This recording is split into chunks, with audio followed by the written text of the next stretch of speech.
منی پور میں 50 دن سے جاری تشدد کو روکنے میں ناکام مودی سرکار نے آخرکار طلب کیا کل جماعتی اجلاس۔ کئی دنوں سے مسلسل اپوزیشن جماعتیں میٹنگ کی کر رہی تھی مانگ۔ وزیراعظم کے بیرون ملک دورے کے درمیان میٹنگ بلانے پر راہل گاندھی کی تنقید۔ بی جے پی نے 2024 انتخابات سے قبل مسلمانوں کو مودی دوست بنانے کی شروع کی مہم۔ وزیراعظم مودی کی تعریف کرنے والوں کو مودی دوست سرٹیفکیٹ دینے کا منصوبہ۔ دیوبند سے پروگرام کا آغاز۔ 150 مسلمانوں کو مودی دوستی کا دیا جائے گا سرٹیفکیٹ۔ ملک میں دن بدن پھیلتی جا رہی ہے نفرتوں کی آگ۔ اب الور میں پولیس کی موجودگی میں شرپسندوں نے مسجد کو بنایا نشانہ۔ مسجد میں آگ لگا کر جلا دی گئی مذہبی کتابیں۔ کانگریس حکمراں ریاست میں اقلیتوں پر ہو رہے حملوں پر اٹھ رہے ہیں سوال۔ مسلم تنظیموں کی شرپسندوں کے خلاف فوری کارروائی کی مانگ۔ 2024 انتخابات سے قبل اپوزیشن کو متحد کرنے کے لیے کل بہار کے پٹنہ میں ہوگی اپوزیشن جماعتوں کی اہم میٹنگ۔ مختلف ریاستوں کے وزرائے اعلیٰ سمیت اپوزیشن جماعتوں کے رہنماؤں کے پٹنہ پہنچنے کا سلسلہ جاری۔ 2024 انتخابات میں بی جے پی کو ہرانے کے حوالے سے حکمت عملی پر ہوگا تبادلہ خیال۔ بی جے پی کی بھی نگاہیں میٹنگ پر مرکوز۔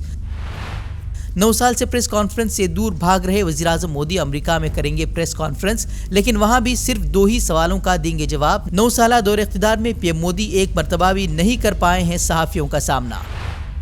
وزیراعظم مودی کے امریکی کانگریس کے مشترکہ اجلاس سے خطاب سے قبل تنازع۔ 2 امریکی قانون سازوں نے خطاب کے بائیکاٹ کا کیا اعلان۔ انسانی حقوق کی سنگین خلاف ورزیوں کا وزیراعظم مودی پر لگایا الزام۔ اس سے قبل 70 سے زائد ارکان پارلیمنٹ نے جو بائیڈن کو خط لکھ کر انسانی حقوق کا مسئلہ اٹھانے پر دیا تھا زور۔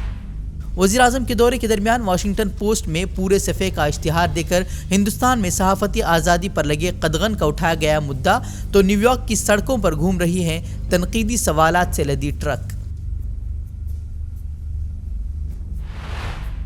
کیرل میں فیملی کورٹ کے فیصلے سے ناراض ایک شخص نے جج کی کار پر اتاری اپنی پوری بھڑاس۔ کھڑکیوں کے شیشے توڑ کر اپنی ناراضگی کا کیا اظہار۔ عوامی املاک کو نقصان پہنچانے اور عدالتی کام میں خلل ڈالنے کے الزام میں کیا گیا گرفتار۔ آسام میں سیلاب نے مچائی تباہی۔ 10,000 ہیکٹر سے زیادہ فصلیں تباہ۔ 20 اضلاع میں 1 لاکھ سے زائد افراد متاثر۔ محکمہ موسمیات نے جاری کیا یلو الرٹ۔ حالات مزید ابتر ہونے کا اندیشہ۔ اتراکھنڈ کے پتوڑا گڑھ میں مندر جا رہے یاتریوں کے ساتھ پیش آیا سڑک حادثہ۔ یاتریوں سے بری کار کھائی میں گرنے سے 9 افراد ہلاک۔ کار پر کل 11 افراد تھے سوار۔ مہاراشٹر میں آدتیہ ٹھاکرے کے قریبی افسران پر ای ڈی کی کارروائی۔ کووڈ سینٹر گھوٹالہ معاملے میں سورج چوہان کے گھر ای ڈی کا چھاپا۔ گزشتہ روز ہی شنڈے نے کووڈ سینٹر اور طبی آلات کی خریداری کے معاہدوں میں گھوٹالے کا الزام لگاتے ہوئے پولیس کمشنر کو جانچ کا دیا تھا حکم۔ کرناٹک کے سری رنگا پٹنہ علاقے میں باپ نے پار کی حیوانیت کی حدیں۔ اپنے ہی 2 بچوں کا گلا کاٹ کر کیا قتل۔ بیوی پر بھی حملہ کر گھر سے فرار۔ پولیس کر رہی ہے تلاش۔